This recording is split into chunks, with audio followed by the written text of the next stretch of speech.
Shalom semuanya. Puji Tuhan, ini luar biasa, ini mestinya penuh nih ya. Oke, ya perkenalkan nama saya Junaidi Solat. Jadi dulu saya solat melulu. Saya jauh daripada Tuhan. Dan saya dulu cuma taunya Yesus ini adalah manusia. Kalau di agama saya namanya Isa Al-Masih.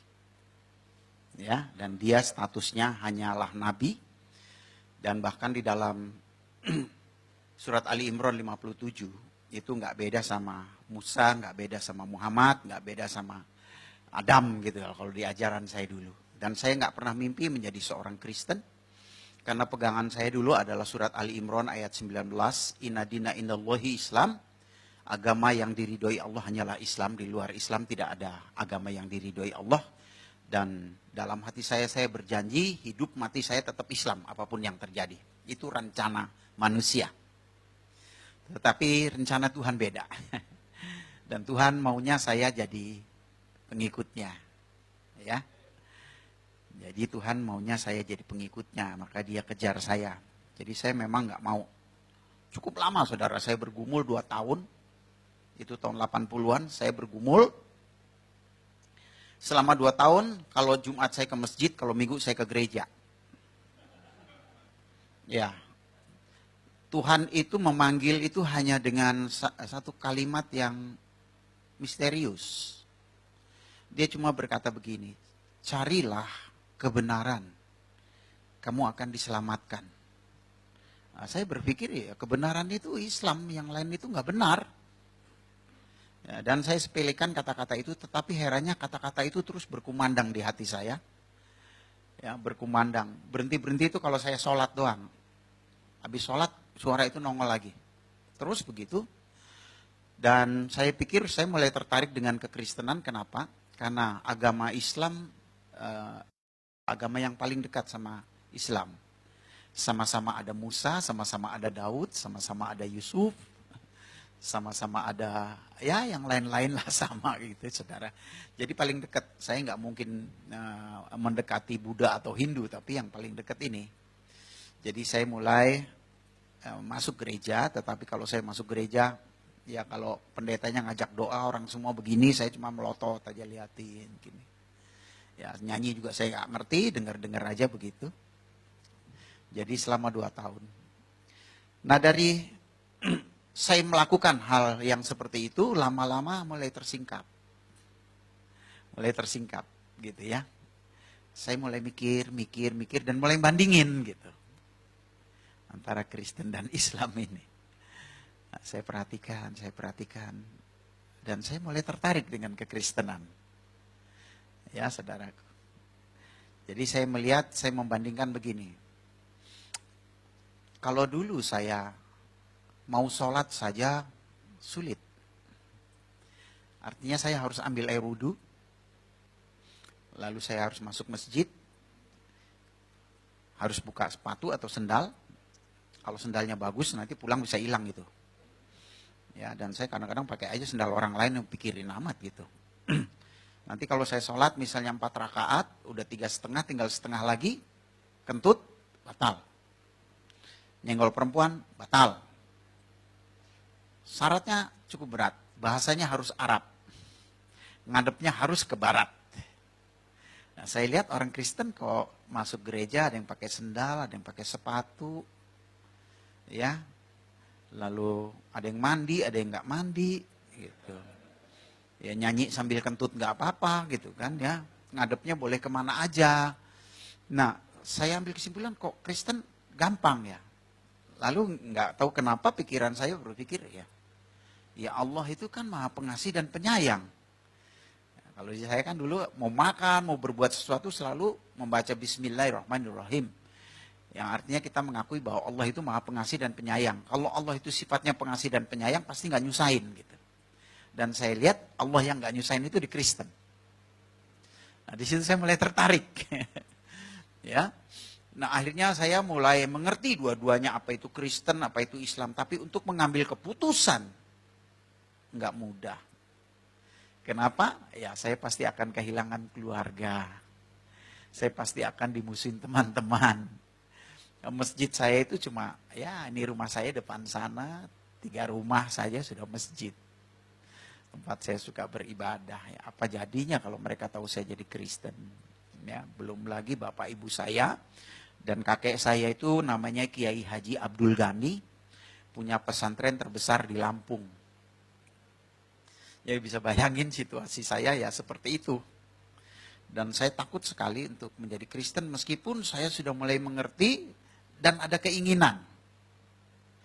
Lalu saya sempat juga berpikir, apa jadi orang Kristen diem-diem aja gitu ya. Kalau perlu nanti ngomong sama pendetanya, dibaptisnya di kamar mandi gitu. Terus jangan ada yang tahu gitu, satu orang pun gitu ya. Pokoknya hubungannya pribadilah sama Tuhan begitu. Itu saking takutnya gitu. Namun satu hal yang aneh itu adalah dalam satu momen saya harus menyelesaikan 3 lagu di daerah Roxy. Lalu di tengah jalan itu saya bawa mobil, saya ngomong aja begitu. Yesus engkau itu Tuhan atau bukan gitu. Saya ini bingung.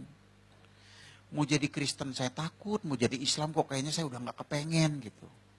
Ini gimana saya gitu. Nah disitulah urapan Tuhan itu turun. Saya dijamah dan menangis sejadi-jadinya. Kalau ditanya nangis kenapa saya juga gak tahu. Ya, tetapi saya merasakan ada pelukan yang penuh kasih gitu. Yang berkata di hati saya, ya seperti Allah itu seperti dia, Tuhan itu seperti menemukan anak yang hilang gitu. Nah, lalu saya dijamah dan di situ saya mendengar dia berkata, akulah Yesus Tuhan dan Juru Selamat dunia, kalau kamu tidak percaya kamu mati, katanya gitu. Jadi karena saya takut mati, ya saya terima. Karena saya pikir kalau saya tolak, nyawa saya dibetot gitu. Jadi saya terima, iya Yesus tolong saya percaya gitu. Nah, habis saya ngomong begitu tuh seperti ada beban yang lepas gitu. Ya rasanya lega banget. Dan yang paling ajaib adalah sejak saat itu saya nggak takut kehilangan apapun. Nggak takut kehilangan orang tua, nggak takut kehilangan teman-teman, nggak takut bersaksi, sampai juga nggak takut mati. Makanya saya jadi Kristen tuh nekat banget memang benar. Ya, saya nginjil di mikrolet, saya ketemu haji gitu, rasanya pengen ngomong terus gitu, mau siapa aja.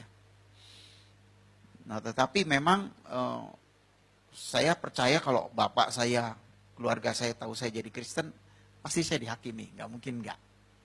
Nah, di situ saya persiapkan diri saya, lalu saya kembali lagi belajar Al-Quran, hadis, saya pelajari, lalu puji Tuhan. Tuhan itu memberi waktu yang sangat baik.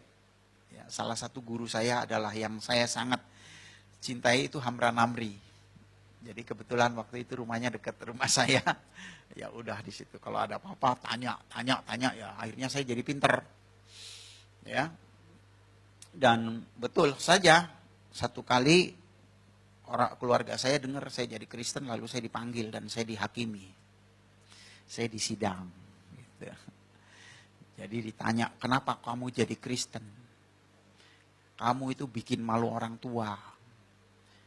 Bapakmu ini dari kecil sampai tua segini, gak ada satupun keluarga yang Kristen. Kecuali kamu. Kamu itu udah gendeng, gila, apa-apa gitu. Ya saya jawab, saya jadi Kristen karena Muhammad yang nyuruh. Gitu. Ya karena saya udah belajar, saya tahu.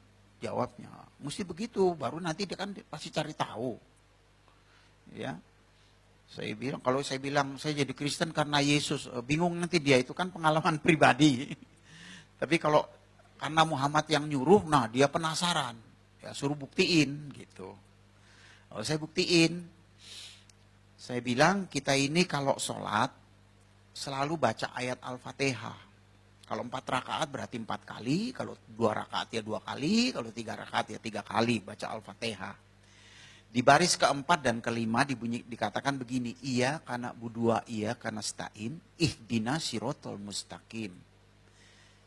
Kepadamu kami menyembah, kepadamu kami meminta pertolongan. Tunjukkanlah kami jalan yang lurus. Jadi minta petunjuk jalan yang lurus.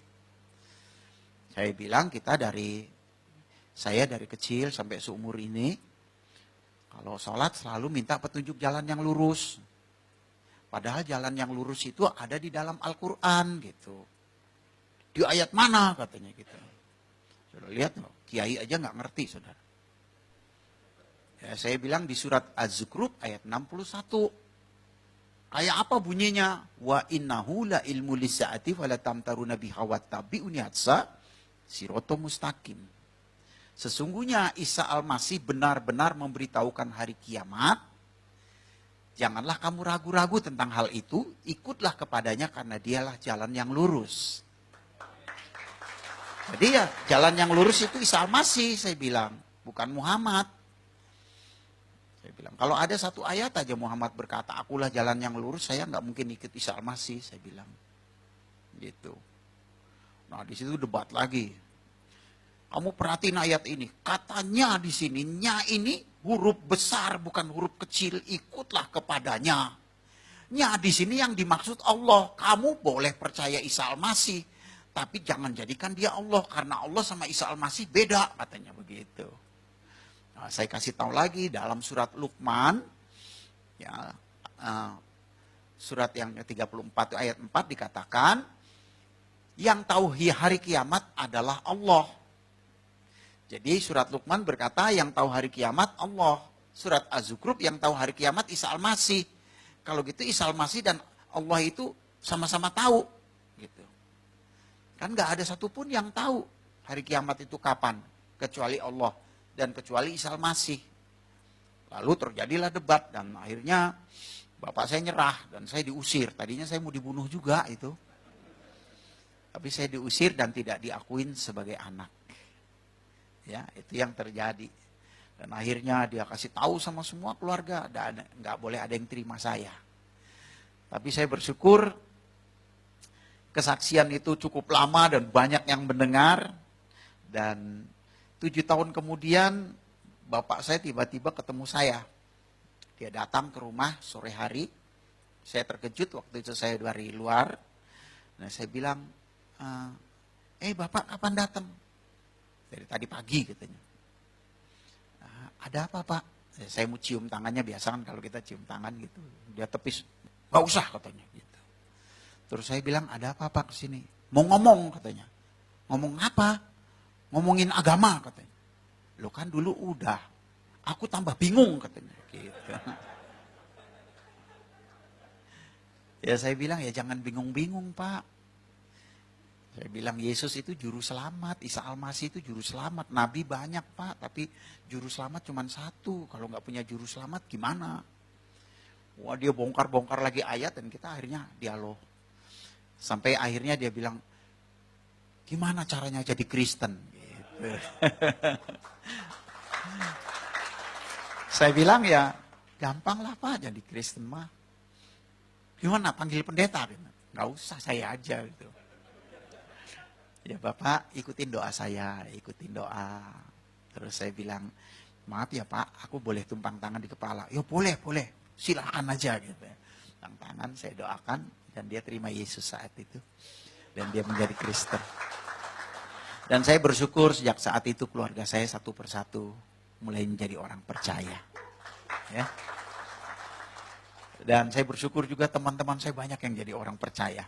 Nah, kita hari ini kita akan membahas satu tema, Yesus itu Tuhan atau manusia. Ya. Nah di dalam Amsal 19 ayat 2 dikatakan begini, tanpa pengetahuan kerajinan tidak baik. Orang yang tergesa-gesa bisa salah langkah. Ya, jadi sebagai orang Kristen harus punya pengetahuan. Ya, pengetahuan itu penting. Merupakan dasar. Ya. Enggak cukup hanya diurapi lalu ya terima Yesus percaya, harus punya pengetahuan. Karena pengalaman saya ketika saya menjadi orang Kristen, saya sangat sayang banget sama orang Islam. Jadi hati saya itu tertuju sama orang Islam terus gitu.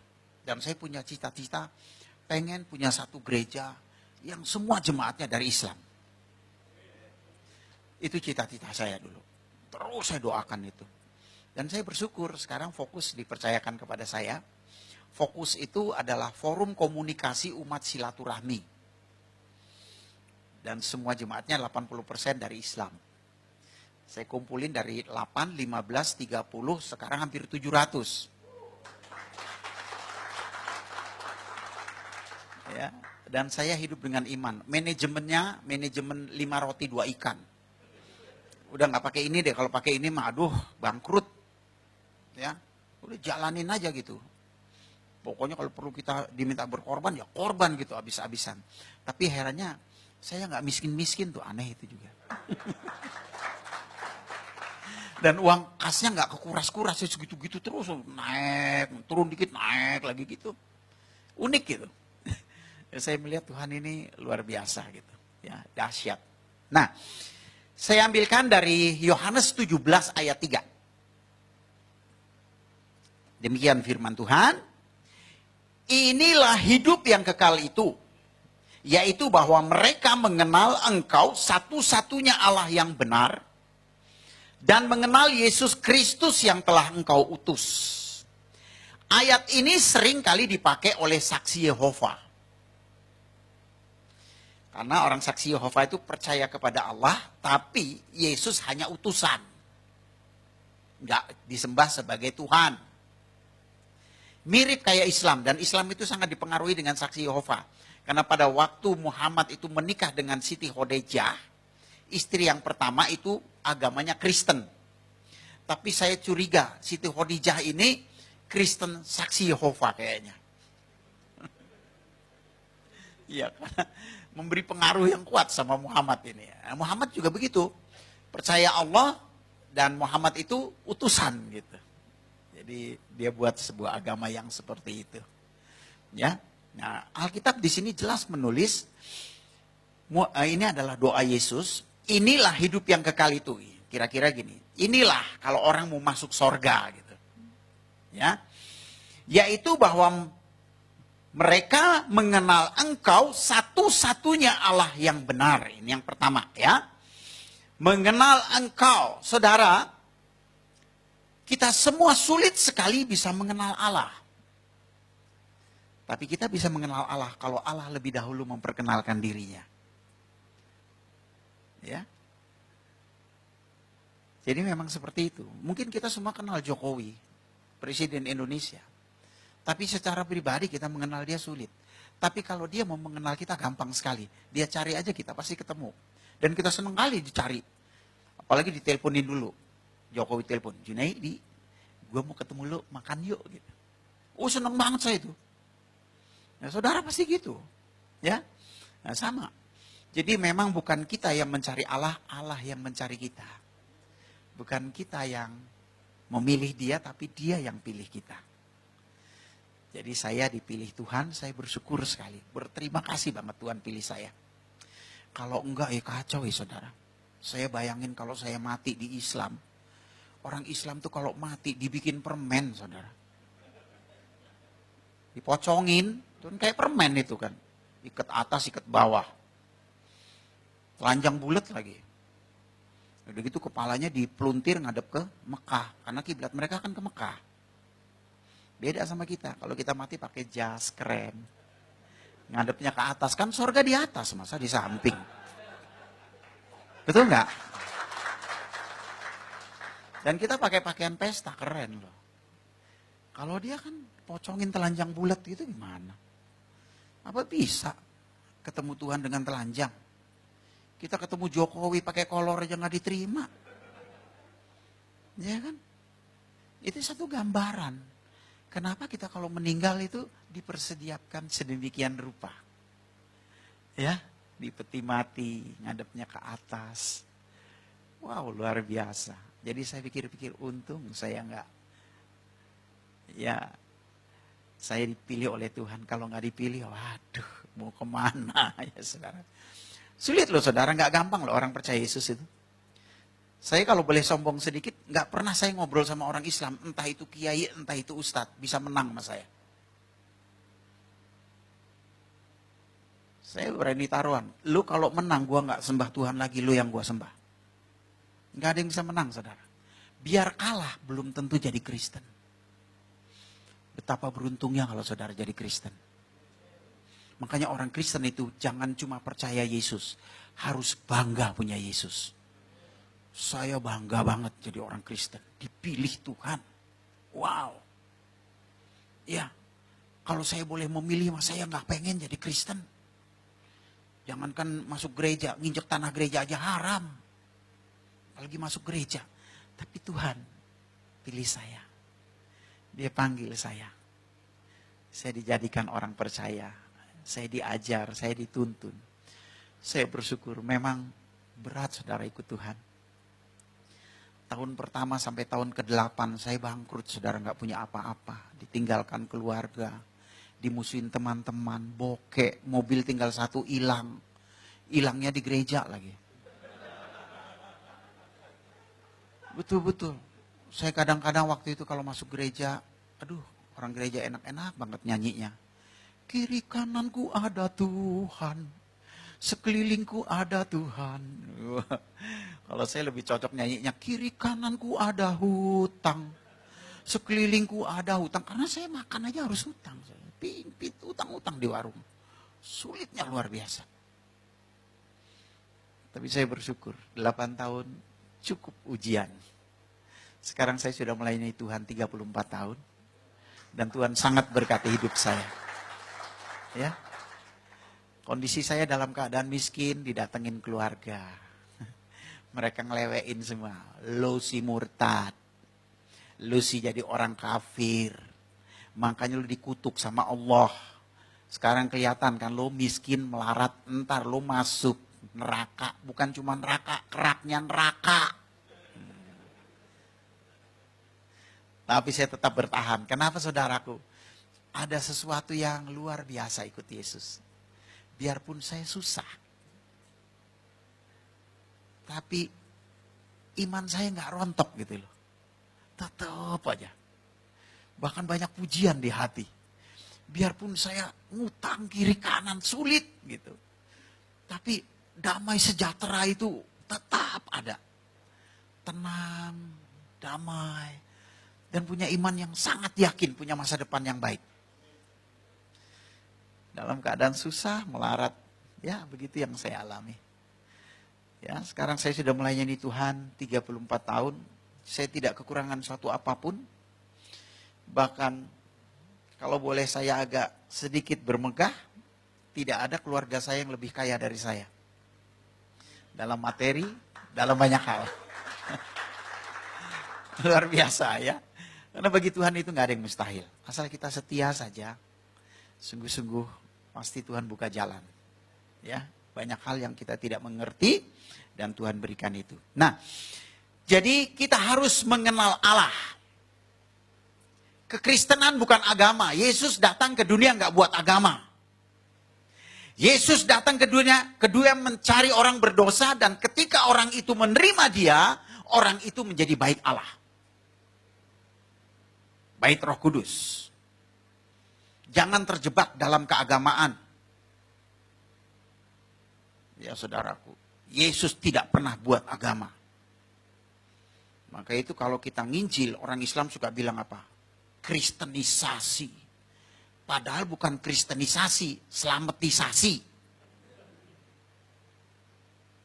Karena kita tidak mengharapkan orang pindah agama kok. Ya. Seorang menjadi bait Allah, menjadi rumah Allah. Dan kalau dia menjadi bait Allah, Roh Kudus berkarya dalam hidupnya, dia pasti berubah. Dan kalau Tuhan merubah kita, bukan cuma kita yang heran. Orang lain juga heran. Makanya saya kalau ketemu Rano Karno, Herman Felani, teman-teman dulu. Waktu saya main film, mereka suka tanya, Jun, gue heran, lu kok bisa jadi pendeta tuh gimana ceritanya? Saya jawab, jangankan lu heran, gue aja heran. Kenapa? Ada sesuatu yang heran. Hati kita nggak melekat sama dunia. Dunia buat kita cuma sarana hidup. Ya, saudara punya mobil Jaguar keren juga, nanti kalau mati yang gotong L300 kok.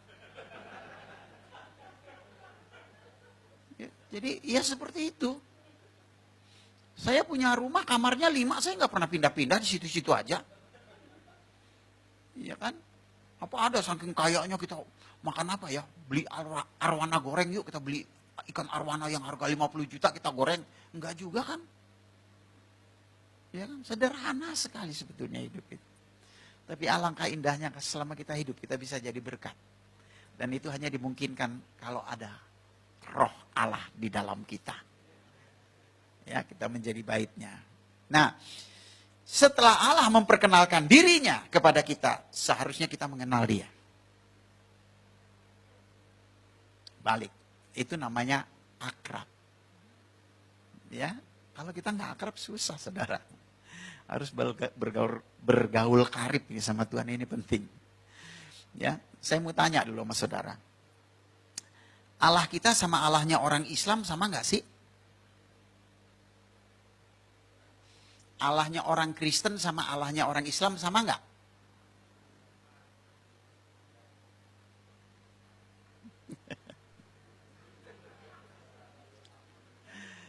Kalau begitu masih banyak yang nggak kenal Allahnya ini. Saya kalau di gereja Pak Niko aja yang sekali hadir saya khotbah 2000 orang. Saya tanya dengan pertanyaan yang sama, kayak saudara juga jawabnya. Ada yang bilang sama, ada yang bilang enggak, yang paling banyak melotot. Itu paling banyak itu. Kira-kira nggak tahu itu jawabnya apa. Nah, kita harus kenali Allah kita. Ya saudaraku. Sekarang saya tanya dulu, Allahnya orang Kristen itu apa? Hah? Saya kalau khotbah mengajar, saudara. Supaya orang Kristen kuat, mantap, bangga sama Yesus. Allahnya orang Kristen itu apa? Saudara percaya nggak Alkitab firman Allah? Amin? Apa buktinya Alkitab firman Allah? Apa buktinya? Karena Alkitab itu terdiri dari 6.000 nubuatan. Nubuatan itu artinya perkataan Allah yang iya dan amin. Semua pasti digenapi, gak mungkin enggak. Karena Allah kalau bicara, itulah yang terjadi. Dia berbicara, kamu akan dibenci banyak orang karena namaku tanpa alasan. Musuh seseorang adalah orang seisi rumahnya. Itu terjadi dalam hidup saya. Karena Allah sudah ngomong begitu duluan. Itu resiko. Ya saudara. Jadi yang benar itu adalah firman Allah. Otak kita ini udah banyak yang gak benar. Kenapa? Udah terkontaminasi dengan mikirin duit, rumah kontrakan. Ya saudaraku, ya usaha. Jadi kadang-kadang Alkitab gak jadi standar, saudara. Orang Kristen, Alkitab harus jadi standar. Karena yang benar itu adalah firman Allah. Yesus sendiri berkata, Bapa, firman-Mu adalah kebenaran. Jadi yang benar itu firman Allah. Kita ini udah banyak yang gak benar, saudara. Nah, karena itu sebagai orang Kristen, kalau kita ditanya, harus kembali kepada Alkitab. Itu pasti benar. Nah, apa kata Alkitab? Apa Allah itu? Yohanes 1 ayat 1. Pada mulanya adalah firman. Firman itu bersama-sama dengan Allah. Dan firman itu adalah, kalau gitu Allah itu apa? Firman. Kan gampang kan? Ditanya jawabnya ini pasti benar.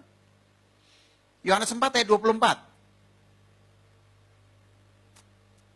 Silakan dibuka. Allah itu roh. Jadi konsep keilahian atau kealahan orang Kristen, Allah itu adalah firman, Allah itu roh. Jangan salah saudara. Kenapa banyak orang Kristen seringkali bilang sama? Karena dia terkecoh dengan katanya. Tulisannya A-L-L-A-H. Orang Arab juga tulisannya begitu, A-L-L-A-H. Cuma dia membacanya, ngejanya beda sama kita. Kalau kita cukup Allah gitu. Kayak bercanda sama teman aja, Allah lu gitu aja tersinggung gitu ya. Kayak begitu, ringan gitu. Bacanya itu ringan. Tapi kalau mereka itu terpengaruh dengan bahasa Arab. Jadi nggak ringan, Allah. Nah gitu. Kayak orang Batak aja, orang Batak itu nggak bisa ngomong tebet. Kenapa? Karena terpengaruh dengan bahasa Bataknya. Sebenarnya yang mereka maksud itu. Cuma konsepnya yang beda. Nah, itu yang kita mesti tahu. Konsep keilahian, kealahan orang Kristen, Allah itu adalah firman, Allah itu adalah roh. Konsep orang Islam, Allah itu zat. Nah, saudara mesti tahu ya. Kalau gitu beda nggak? Beda. Kita firman dan roh, dia zat. Nah sekarang kalau zat-zat apa? Tinggal masalahnya zat yang mana? Nah, ini mesti diperiksa. Nah, dengan pengetahuan itu kita mengerti. Oh, kalau pinter, oh nggak mau. Nah untuk pinter kan kita perlu belajar. Korek tuh. Orang Islam itu rata-rata, saudara, 90% di Indonesia itu bodoh semua. Saya kalau ketemu, Pak, Islam itu artinya apa? Oh, Islam itu singkatan, Pak. Isya, subuh, lohor, asar, maghrib. Jadi itu. Sembarangan aja gitu.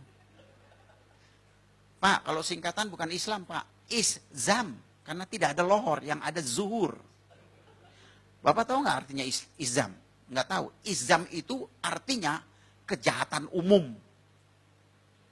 Kalau Islam itu artinya tunduk kepada Allah. Bapak udah tunduk belum? Maksudnya pernah ninggalin sholat nggak? Ya pernah. Tahu hukumnya?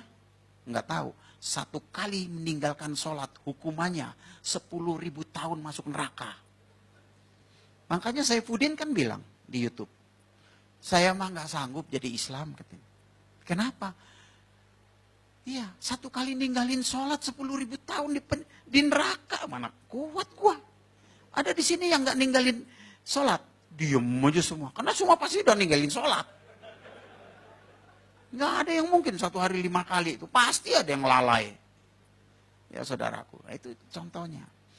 Jadi Islam itu artinya tunduk kepada Allah. Dan sebetulnya orang yang tunduk itu Kristen. Kenapa saudaraku? Karena Allah kan membuat keputusan. Supaya orang masuk surga harus lewat juru selamat. Dikasih juru selamat. Kan gampang banget sebenarnya ya. Ya kan? Tapi dia nggak tunduk. Yesus datang ke dunia itu kan keputusan dari Allah. Dia datang ke dunia itu kan keputusan dia.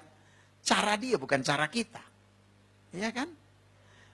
Jadi yang kita ini sudah tunduk kepada Allah. Dan memang tanpa Yesus kita nggak akan bisa tunduk. Makanya doktrin kita Bapa, Anak, Roh Kudus. Roh Kudus itu menolong, menghibur, membimbing, memberi taufik hidayah. Kalau mereka nggak bisa masuk surga, mereka bilang masuk surga itu harus lewat jembatan Sirotol Mustaqim, yaitu sebuah jembatan yang terbuat dari rambut dibelah 7, nggak dibelah aja kepleset. Oh, dibelah. Orang Kristen, jangankan dibelah 7, dibelah 1000 tetap bisa ke surga. Kenapa? Karena ada Roh Kudus yang menolong. Tanpa Roh Kudus nggak bisa. Nggak bisa, saudara. Sulit. Ya, siapa di sini yang udah lahir baru nggak pernah jatuh? Pernah, semua jatuh. Dari perkataan, dari pikiran, dari jengkel segala macem, ngomongin orang, jatuh.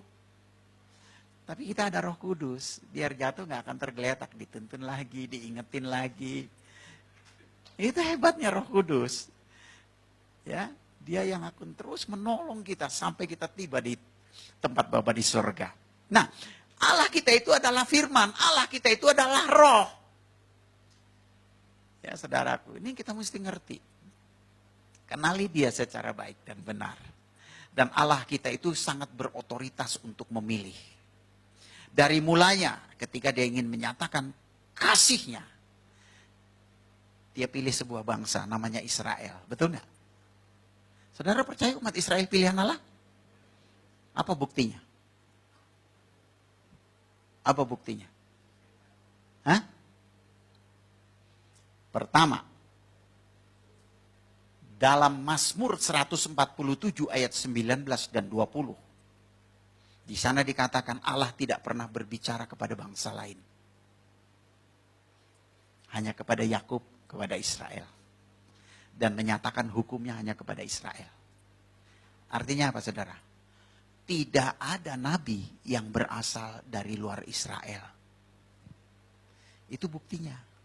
Jadi kalau ada orang ngaku nabi, bukan orang Israel, itu pasti palsu. Saya nggak nyindir, cuma nyinggung aja. Ya. Kriteria nabi yang pertama, bernubuat dan dinubuatkan. Muhammad apa yang dinubatin? Nggak ada, dia nggak pernah bernubuat, apalagi dinubuatkan. Yang kedua apa? Mujizat. Itu kriteria nabi. Muhammad apa mujizatnya? Kalau Yesus, banyak tertulis dalam Al-Quran. Ya, surat Al-Maidah 110, surat Ali Imran 49, mati bangkit, buta melek, lumpuh jalan, kusta tahir, tertulis. Kalau Muhammad, satu ayat aja nggak ada. Makanya saya kalau ngomong sama Ustadz, Pak Ustadz, saya siap masuk Islam. Asal tunjukin satu ayat aja Muhammad bikin mujizat. Nggak usah bangkitin orang mati, bangkitin ayam mati aja, tunjukin ke saya. Wah, masuk Islam lagi. Nah, itu pentingnya pengetahuan, saudaraku. Ya, makanya orang Kristen tuh jangan cuma taunya ya haleluya sama puji Tuhan. Saudara tahu cerita itu? Hah? Ada dua pemuda, senangnya naik kuda, saudara. Hobi kuda. Satu kali yang satu beli kuda baru. Yang satu pengen nyoba. Dia bilang, wah keren banget kuda lo. Boleh gua coba? Silakan. Ya, mulai naik. Hus, hus, hus. Ini kuda diem aja. Kuda lo gue khususin kamu jalan deh. Ini kuda lain, katanya. Cara jalannya gampang. Lu mesti bilang puji Tuhan. Lu bilang puji Tuhan, dia pasti jalan. Makin teriak puji Tuhan, makin kenceng dia. Terus berhentinya gimana? Haleluya. Oke deh, dia mulai. Puji Tuhan. Kelepak, bener lah jalan. Puji Tuhan, kelepak. Puji Tuhan. Wah, kenceng banget. Wih, keren. Dia bilang, puji Tuhan. Di depan ada jurang, saudara. Dia kaget tuh. Dia teriak, haleluya. Berhenti, shoot. Puji Tuhan. Puas masuk. Orang Kristen mesti punya pengetahuan. Amin. Jangan cuma bilang haleluya puji Tuhan. Jadi yang pertama, Israel umat pilihan yang pertama adalah tidak ada nabi yang berasal dari luar Israel. Yang kedua, umat Israel itu umat yang paling pinter. Siapa yang bikin listrik? Israel. Siapa yang bikin pesawat? Israel. Siapa yang bikin komputer? Israel. Siapa yang bikin telepon? Israel. Siapa yang menemukan ilmu kedokteran? Israel. Siapa yang bikin mesin jahit? Israel. Siapa yang bikin mesin diesel? Israel. Itu yang canggih-canggih itu Israel, saudara. Arab bikin apa? Obat kuat.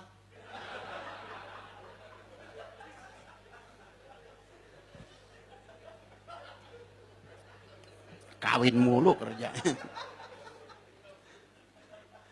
Nah, saudaraku yang dikasih Tuhan, jadi kita harus mengenali Allah kita. Amin. Yang kedua, kenapa Yesus itu disebut Tuhan? Karena dia firman dan roh. Jadi kalau saudara, apa buktinya Yesus Tuhan? Yesus itu Tuhan. Oh, orang mati bangkit, buta melek, lumpuh jalan. Enggak, itu cuma kenabian, itu utusan, tugas utusan, tugas nabi. Tapi Allah itu sendiri adalah firman dan roh. Makanya kalau nerangin sama mereka, apa buktinya Yesus Tuhan? Karena dia adalah firman dan roh. Kan di Al-Quran juga disebut, Isa fa'inahu rohullah wa kalimatuhu. Sesungguhnya Isa adalah roh Allah dan firman Allah. Itulah ketuhanannya. Di sana seringkali dia juga disebut Isa kalimatullah, Isa rohullah. Itulah ketuhanannya. Karena Allah itu roh, Allah itu firman.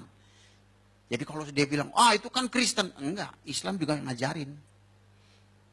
Kamu buka aja surat Al-Maidah 44-47. Di sana dikatakan, pengikut Injil harus memutuskan segala perkara sesuai dengan Injil. Quran lu aja nyuruh kok. Ya, jadi gitu benar gitu loh saudaraku. Oleh sebab itu saudaraku, kenapa Yesus disebut Tuhan? Itu karena dia adalah firman dan dia adalah roh. Sebagai manusia pun dia unggul. Ya, ini yang terakhir. Di tengah dunia kita hidup, itu ada 3 agama samawi, agama wahyu. Yang pertama Yahudi, yang kedua Kristen, yang ketiga Islam. Masing-masing punya pemimpin.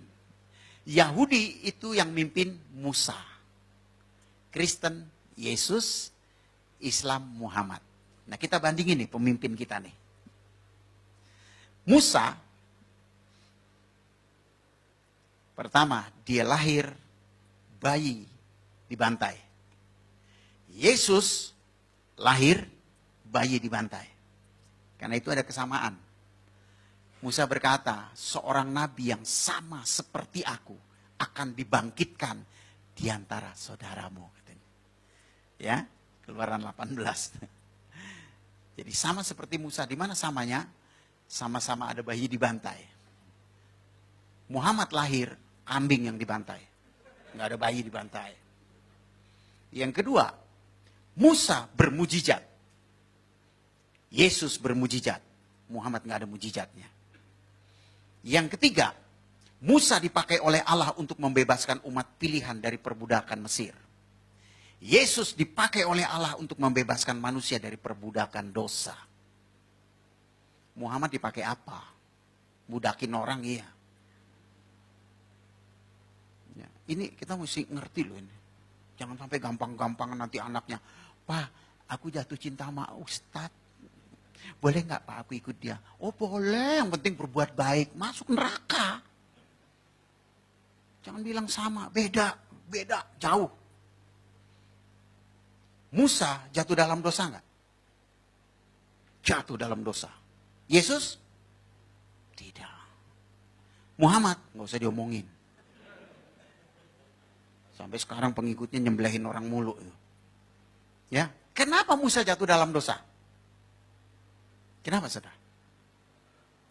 Karena rohnya adalah roh ciptaan, roh insani, roh muhadat kalau bahasa Arab. Seperti yang Yesus katakan dalam Zakaria 12, firman Tuhan katakan Zakaria 12 ayat 1, Allah menciptakan roh manusia. Yesus, dia tidak jatuh dalam dosa. Kenapa? Karena rohnya adalah roh Allah. Itu bukan cuma di Alkitab, di Al-Quran juga dikatakan. Maryam 19 ayat 19, Yesus manusia yang tidak berdosa. Dalam hadis juga begitu. Satu-satunya manusia suci, tidak berdosa adalah Isa Al-Masih. Ya. Hadis Bukhari, jilid 4, halaman 1493. Kalau dalam Injil, 1 Petrus 2 ayat 22. Yesus tidak pernah jatuh dalam dosa. Nah, itu kehebatan Yesus. Jadi jangan kita pikir, oh dia datang dari di sorga ke dunia menjadi manusia sama dengan kita. Tetap nggak sama. Kita manusia berdosa, dia tidak pernah berdosa. Jadi pemimpin kita paling keren. Amin. Tuh, saya punya pemimpin kayak gitu, wah udah, saya nggak ada lawan itu. Jangan pindah ke lain hati, rugi loh. Itu luar biasa Yesus itu ya. Jadi ini 3 hal. Kenapa Yesus disebut Tuhan? Karena rohnya adalah roh Allah. Seperti yang dia katakan dalam Lukas pasal 4 ayat 18. Roh Tuhan ada padaku. Sampai kita nggak ngerti ya. Makanya Filipus bilang begini. Yesus tunjukkanlah Bapa itu kepada kami, itu sudah cukup bagi kami. Yohanes 14 itu ayat 8. Ayat 9-nya Yesus bilang gini. Astaga Filipus, udah sekian lama kau bersama-sama aku, kau tidak kenal aku. Ampun dah. Nggak percaya loh, aku dan Bapa adalah satu. Bapa di dalam aku di dalam Bapa. Ya saudara, itu Allah kita. Yesus adalah Tuhan, karena dia apa? Rohnya, roh Allah. Dan dia adalah firman yang hidup. Ya, lewat firman Tuhan ini, saya percaya saudara diberkati. Dan kerinduan saudara, saudara jadi berkat bagi banyak orang. Ngomong sama orang Islam gampang saudara. Ya, pegang aja surat Al-Maidah 68. Ya, gampang. Bunyinya begini. Ini kalau Arabnya nggak usah lah dipikirin ya. Tapi saya sebut aja. Kul ya ahlil kitabil lasum ala sayyin hadatukimu taurata wal injila wa ma unzila ilaikum min rabbikum. Hai ahli kitab, kamu tidak dipandang beragama sedikit pun jikalau kamu tidak menegakkan Taurat dan Injil. Ya, ahli kitab banyak kan kitab, ada kitab Quran, ada kitab Weda, ada kitab Tripitaka, ya kan? Masing-masing ada ahlinya kan? Tapi ahli saja kalau tidak menegakkan Taurat dan Injil tidak disebut orang beragama. Itu Allah mereka bilang. Jadi kalau orang nggak beragama apa namanya? Kafir. Oh, mereka kan suka kafir-kafirin kita, nggak usah takut. Kalau dibilang kafir, puji Tuhan. Kenapa? Karena kafir itu artinya kaya akan firman. Itu saudara ya. Nah saudaraku, biarlah lewat apa yang sudah saya sharekan, apa yang saya nyatakan, membuat saudara semakin bangga punya Yesus. Amin. Saya nggak peduli saudara gerejanya di mana. Tapi mari kita sama-sama ikut Yesus dan jadi berkat bagi banyak orang ya. Lewat kehidupan kita banyak orang bisa mengenal Tuhan dan mengasihi Tuhan dan mencintai Tuhan dan diberkati oleh Tuhan ya. Tuhan Yesus memberkati. Amin. Kita tundukkan kepala, kita berdoa bersama-sama.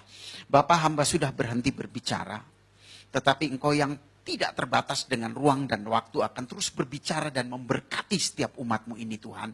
Di dalam perjalanan hidup mereka, dan apa saja yang mereka lakukan, selama hati mereka melekat kepadamu, Tuhan akan buat mereka berhasil dan beruntung sepanjang hidupnya. Karena Engkau adalah Bapa kami, Allah kami yang sanggup melakukan hal-hal yang ajaib, heran dan dahsyat. Dan rancangan-Mu bukanlah rancangan kecelakaan bagi kami, tetapi rancangan yang memberi masa depan penuh harapan. Hamba berdoa buat setiap mereka Tuhan. Satu persatu mari Tuhan, tumpangkan tangan-Mu, urapi satu persatu dari batu kepala sampai telapak kakinya. Karuniakan kepada mereka hati yang terus-menerus diperbaharui dan selalu melekat kepada Tuhan. Karuniakan segala karunia yang mereka butuhkan di dalam pengiringan mereka kepada Tuhan.